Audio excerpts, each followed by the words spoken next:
What's going on, everybody? Welcome to the Taurean Rain Reloaded channel. If you are new, please be sure to hit that subscribe button and also have your bell clicked and set notifications set to all so you'll be notified whenever I upload a new video or go live. Also, be sure to like, comment, and share this content on your various social media platforms.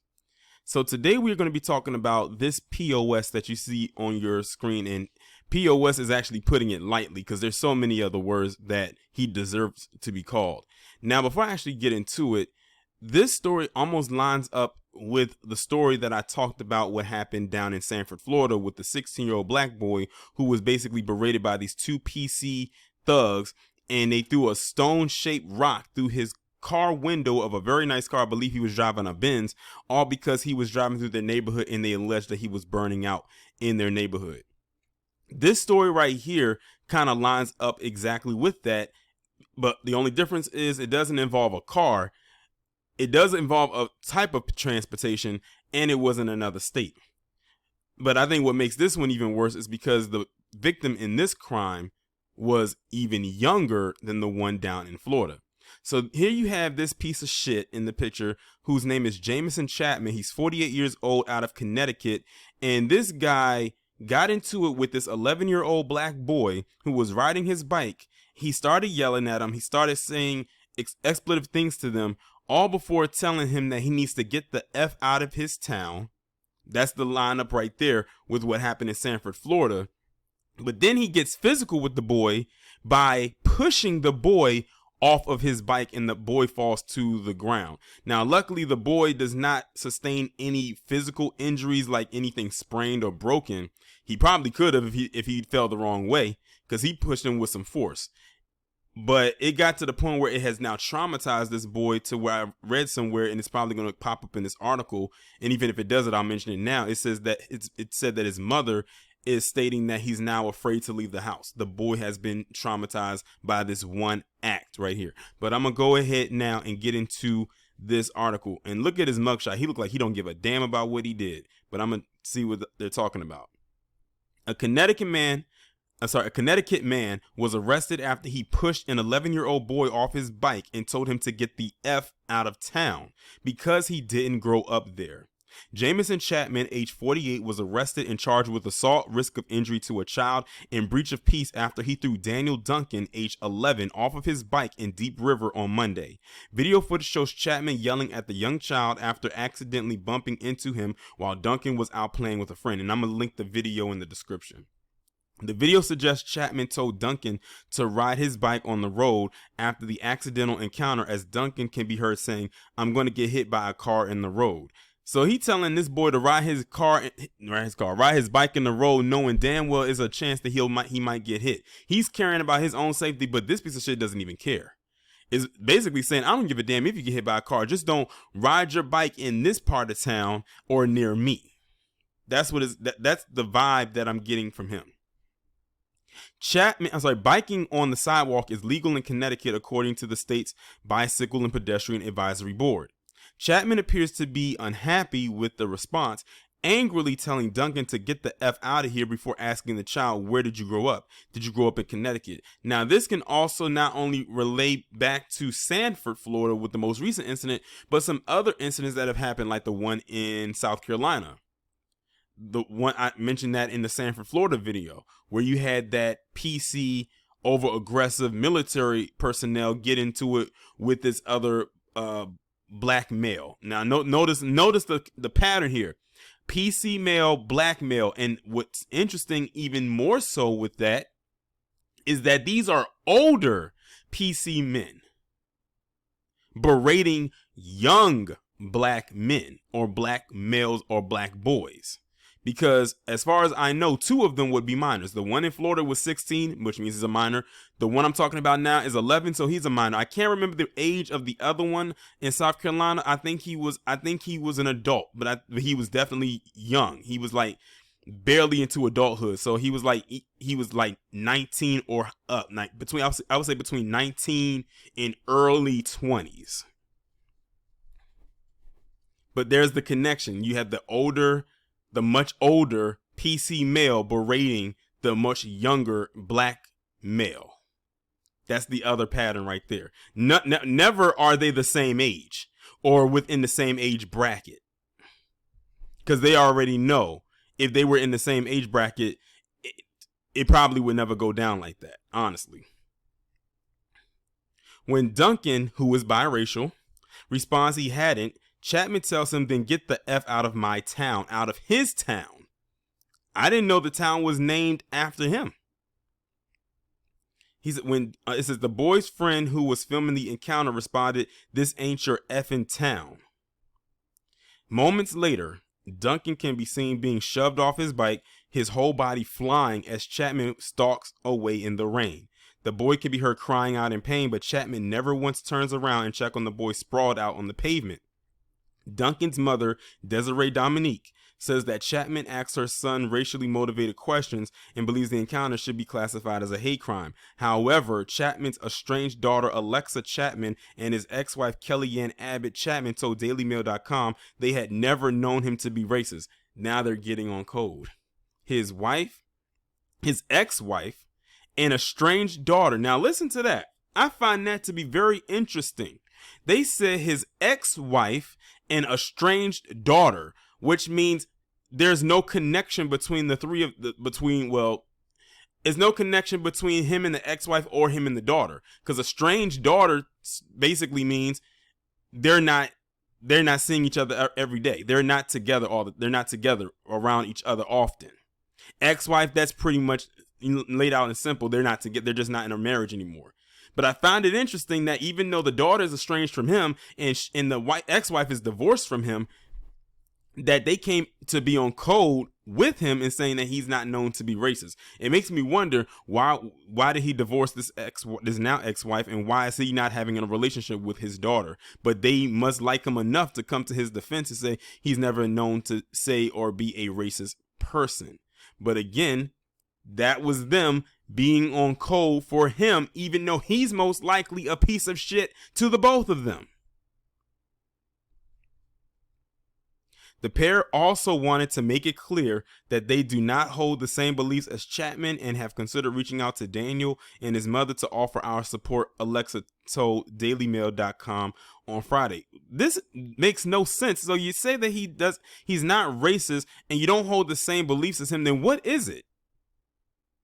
And I don't think that this boy's mother needs any reach out of support from you. Because if I was this boy's parent, I would not want no reach out and support from him, especially after you just said what you said. Because basically that screams to me that you are in support of him, of the person that victimized my child.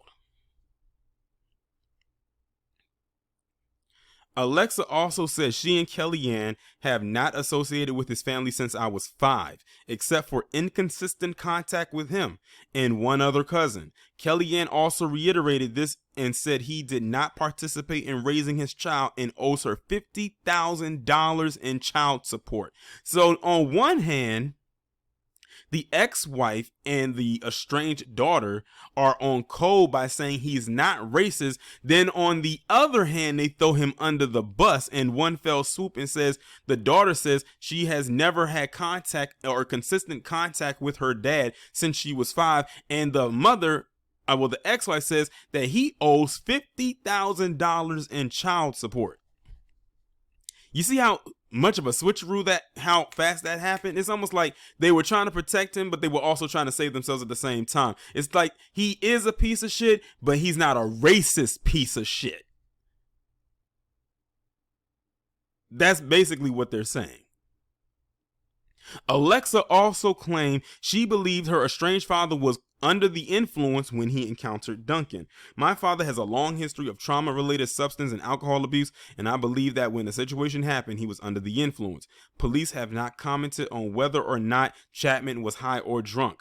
After seeing the video, Dominique also said she wanted to go out and find Chapman. After watching just a couple of seconds of the video, I immediately went into flight and jumped into my car to go look for the guy. Well, I hope that she has protection. I commend her for wanting to go and find the guy instead of getting on this forgiveness tip. Hopefully she has backup with her, and I'm not just talking about the one that she can hold between her hands. Like, take some people with you. Don't just go on a crusade by yourself. Just saying. I could not contain my anger, she told Fox 61. She later called police, who arrested Chapman 15 minutes later after the phone call. He has since been released. Chapman was originally held on a $10,000 bond and was reportedly released on Tuesday after his arraignment. His next court hearing is scheduled for July 22nd, according to the New Haven Register. The judge also issued a protective order, but it is unclear if Chapman or Duncan is the person protected. It shouldn't be him. This isn't Chapman's first run-in with the law. According to public records, he has been found guilty for aggravated assault in 2010 and has been charged with a DUI in 1995 and 2012 and a weapons offenses in 2010. Dominique said her son is now afraid to leave the house in fear of another encounter with the hostile man. His mother also said he was shocked by the encounter because a grown man touched her son. That's the first time anything like that has happened. He's scared, she told the New Haven Register. Dominique says she worries racist behavior will continue toward her two children, as this is not the first time they've had to deal with it in their Connecticut town. She told Fox 61 that her other son was shot with a pellet gun in June, and the children are verbally attacked while at school. So she's dealt with her children dealing with racial attacks recently, because she said in June. So this just happened. It's almost like these were back-to-back attacks. Not like in the same week, but literally within the same month. Because I'm recording, by the way, I didn't say it at the beginning, I'm recording this video on July 2nd, 2002. She told Fox, I'm sorry, I read that part.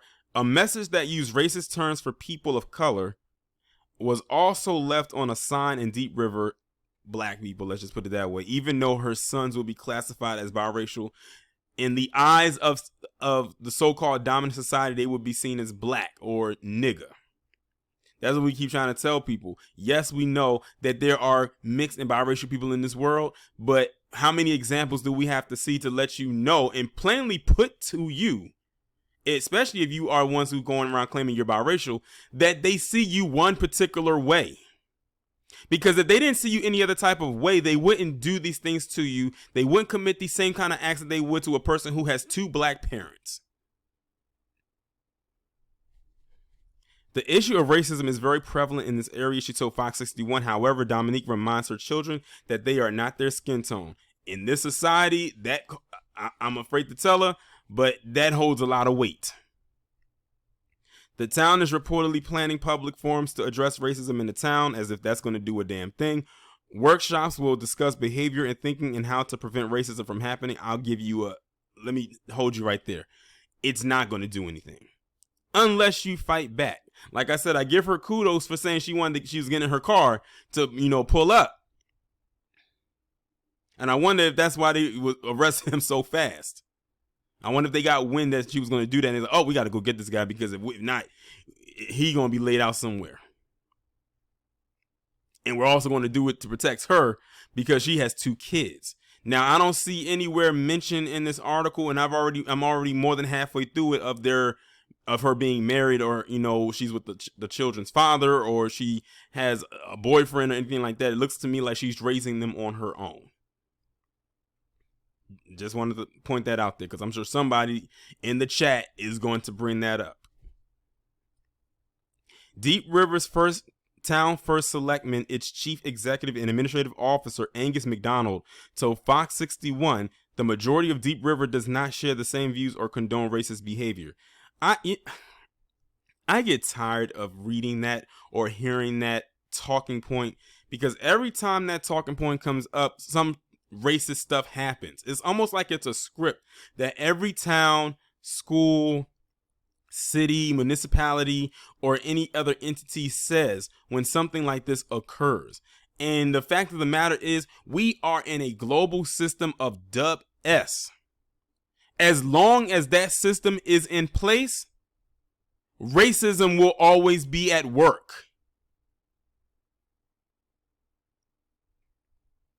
McDonald said the town is going to continue to make it welcoming and that it is a safe space. Unfortunately, in America, there aren't that many safe spaces, especially if you are black. As you can see, this guy did not care that this little boy was quote unquote biracial. He saw a little black boy that he could pick on, that he could bully, that he could talk down to, talk about, and push around, and literally berate and make him feel like shit from a shitty person, might I add. And while the ex-wife and the daughter got on cold slightly for him, in which they did, they even came back and said that he ain't shit either, saying he owes $50,000 in child support, that he hasn't been in his daughter's life consistently since she was 5 years old. This guy has a record dating back to the 90s of DUIs and assault. Clearly, he's a menace to someone's society. This one. But what do I know? And this also shows you right here that racism, no matter how you want to put it, does not just occur in the South, because Connecticut is far from the South. It is very much in the North. It's damn near at the very top of the Northeast. Go a few more hours and you'll be in Maine. And you can't go no further than Maine on this side. On that side. You do that, you be in Canada, which we know is a whole nother establishment. But yeah, we'll see what continues to happen with this particular case right here. But I'm not going to hold my breath, considering this guy has had many run-ins before. But the fact of the matter is that he attacked a little boy. A 48, damn near 50-year-old man, if you want to call him that, call it that, pushed a boy off the bike after suggesting that one, he ride his bike in the street in the rain, which is already dangerous as it is, while there's oncoming traffic, and then told him to get the F out of his town. And then when the boy didn't comply, he pushes him. But they like to call us the thugs. Now, what if the roles was reversed and this was a black man that did this to a little PC boy? Same rules apply. I wonder what the response would have been. Now, of course, mainstream media ain't talking about this, and I'm not surprised that they are. I don't know if I have any subscribers who live in Connecticut or in that region, but I need y'all to let me know. Did you know about this story before I brought it to your attention? Or before you saw it maybe on social media? Are they even talking about this up there? Is a better question. Now, the bad thing about this is the long-term effects this is going to have on that boy. It said his mother said that he's afraid to go outside now. And it's the summertime, a time when kids like to be outside, or should like to be outside and play. His summer just got ruined from one encounter from this unseasoned, uncooked piece of shit that you see on your screen. One incident. You want to know how you make a black child or quote unquote biracial child have a disdain for people like that? Commit an act against them like that and they'll never forget it. Remember that video that I did about that PC mother who went on Fox News, who was saying that her son is acting out now because of quote unquote CRT, even though that wasn't the case? And she was just so flabbergasted that her biracial son is feeling like a black man, her words, nowadays, hanging out with a different circle of people, aka black children. This woman was literally trying to shape him into a being that she knows he would never truly measure up to be. And that's as lily white as she is. This is a conversation that people who have children who are mixed or biracial, this is the kind of stories they need to be sharing with their children and letting them know that even though you come from two different backgrounds, in American society, you will only be relegated to one side of that. And quiet as it's kept, even on a personal level, from people I've heard say who are mixed, who identify with one way or another, a lot of them will tell you that they lean more toward their black side because their black side of their family is more accepting of them in most cases. Not every case, but in most cases, the black side is more accepting of them than that other side. And if that other side is PC, that's the side I'm talking about. One more story before I end this video. Remember the one about the I think it was the black man up in, it was somewhere up in around this Connecticut region, but I don't think it was Connecticut. And while he wasn't mixed himself, you would think that he and the way that his wife was raising their sons, that they came from like an upper echelon background, but really they didn't. Him and his wife literally came from the slums, but then they worked their way up to an upper echelon position. And then they moved to a nice area, live in a nice house, and you went to their boys to the nicer schools. And they thought it would be a good idea not to talk to them about the racism that goes on in the world, even though they dealt with it growing up. But they felt that because they moved on up like they were George and Wheezy, that they was excluded from that. Until one day, their boys came home from school and was telling them that some PC boys was calling them the N-word like it was going out of style. Literally driving by in a car calling them that word like it was nothing. And again, what's the correlation with that story that has it with the same ones with the ones I'm talking about? Older PC men berating younger black males, minors, because at the time those boys were minors. I don't know how old they are now. Now they might be in their early 20s. That's how long ago the story happened. They might be in their 20s now, or late teens at least.